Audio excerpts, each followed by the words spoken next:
The Cleveland Cavaliers.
Ladies and gentlemen, the President and Vice President of the United States, accompanied by Dan Gilbert.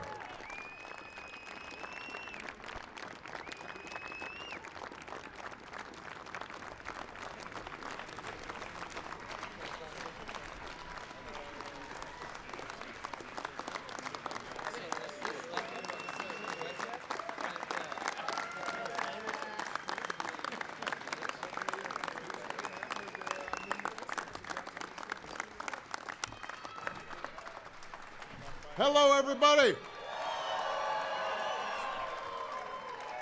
Welcome to the White House, and give it up for the world champion Cleveland Cavaliers. That's right, I said world champion and Cleveland in the same sentence. That's what we're talking about when we talk about hope and change. We've got a lot of big Cavs fans here in the house, including Ohio's Governor John Kasich and his daughters Emma and Reese. We got some outstanding members of Congress that are here, and obviously we want to recognize Cavs owner Dan Gilbert, who put so much of himself into trying to make sure this thing worked. One of the great general managers of the game, David Griffin.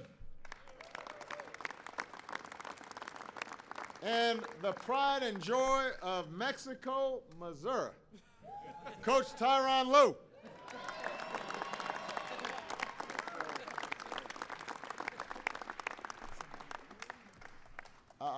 I also, before I go any further, want to give a special thanks to J.R. Smith's shirt for showing up. I wasn't sure if it was going to make an appearance today. I'm glad you came. You're a very nice shirt. Last season, the Cavs were the favorites in the East all along, but the road was anything but stable. And I'm not even talking about what happened on the court. there were rumors about who was getting along with who and why somebody wanted in a picture. LeBron's tweeting, and this was all big news. But somehow Coach Lou comes in, and everything starts getting a little smoother. And they hit their stride in the playoffs. Yeah, everybody can sit down. I'll be here for a while. They start winning.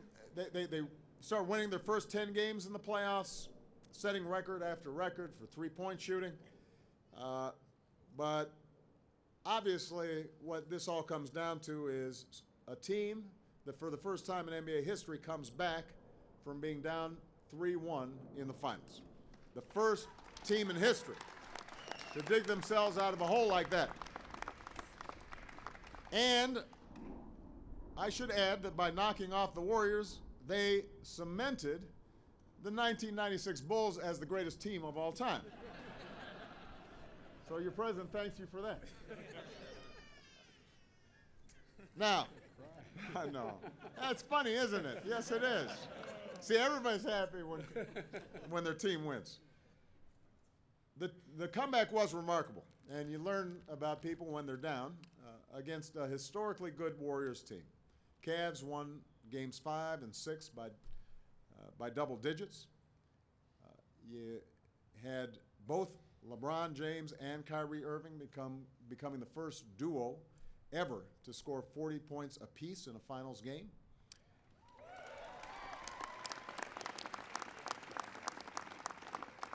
And then, in Game 7, the Cavs fall behind on the road, only to fight back and lock up the title with an unbelievable 2 minutes.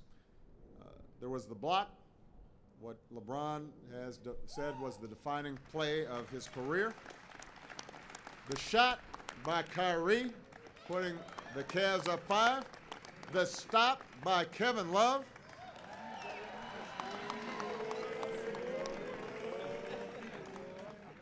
Boy, I mean, Kevin was moving. I hadn't seen defense like that. But it wasn't just those outstanding players, not then and not throughout the year, because this was always a team effort. JR always seemed to hit those shots, no, don't shoot that, and then it goes in, and man, that was a great shot. You got Tristan Thompson, who has as great of a motor as anybody, and put in extra work to teach himself how to shoot free throws with the wrong hand.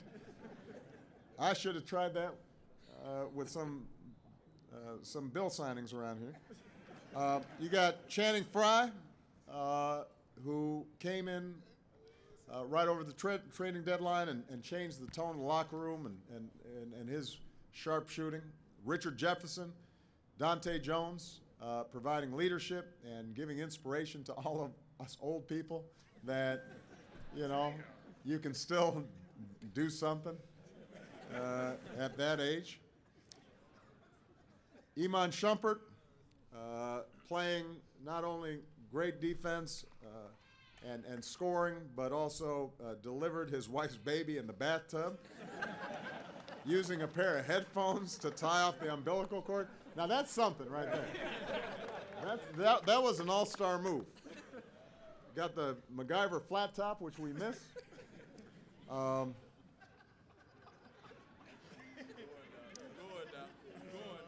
And of course, there's the guy LeBron calls his favorite player of all time, James Jones. The two are a package deal. 6 straight finals appearances. Their names even go together. LeBron James Jones.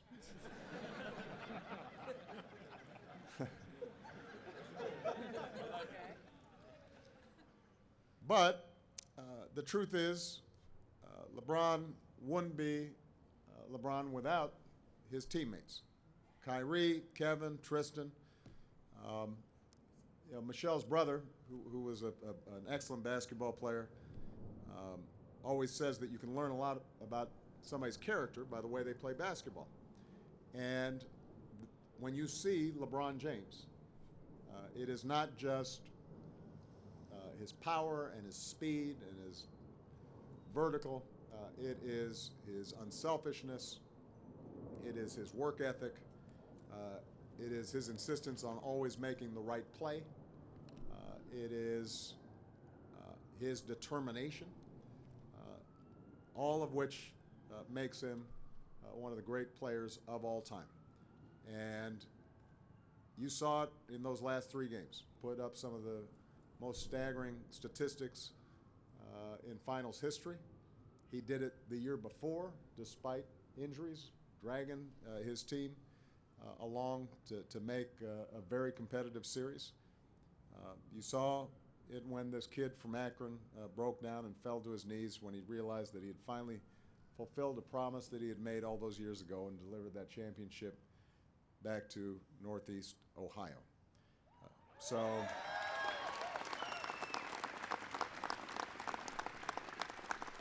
this is a player, and this is a team that knows what this title means to Cleveland.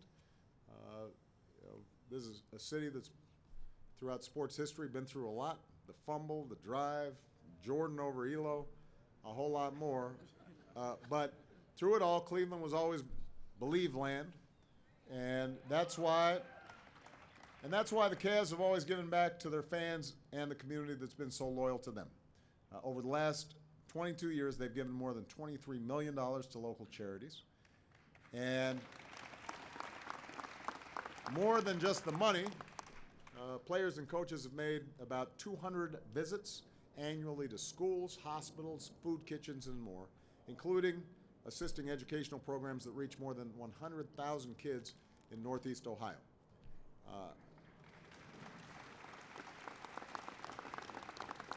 And these Cavs exemplify a growing generation of athletes that are using their platforms to speak out. We've seen Kevin on combating campus sexual assault, LeBron on issues like gun violence and working with Michelle to help more kids go to school, go to college. His foundation is doing something incredible, paying college tuition for 1,100 kids from Akron.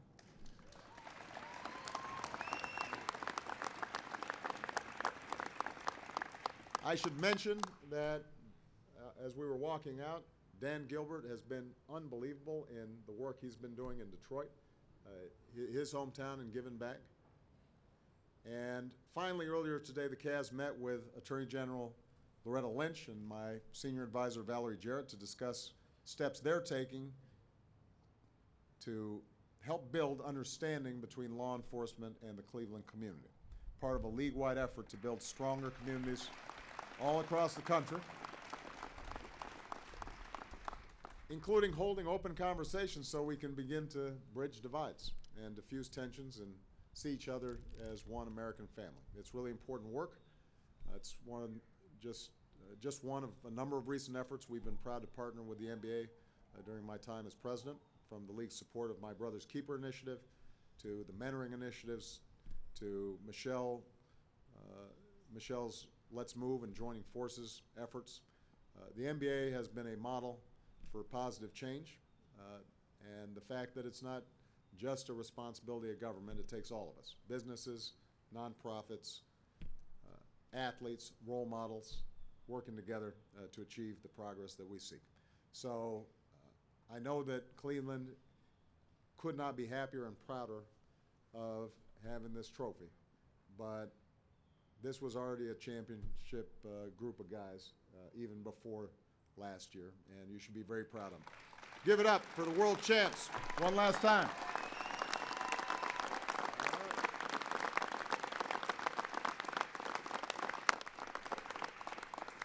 Dan, you want to say anything? Okay.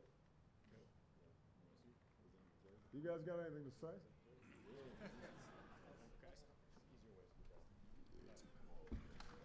Come on, Kev.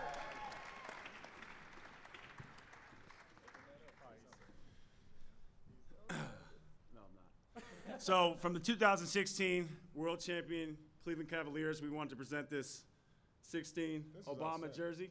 I like this. Come on, guys, you got anything else? Now, the only thing is, though, these sleeves get tight. Can I tear these out? Can I rip them? Ron rips it. Yeah, I'll show you exactly how to do it. I'm joking. All right. Well, why don't we strike the podium here so we get a better picture? Team, come on up. See, I got a good.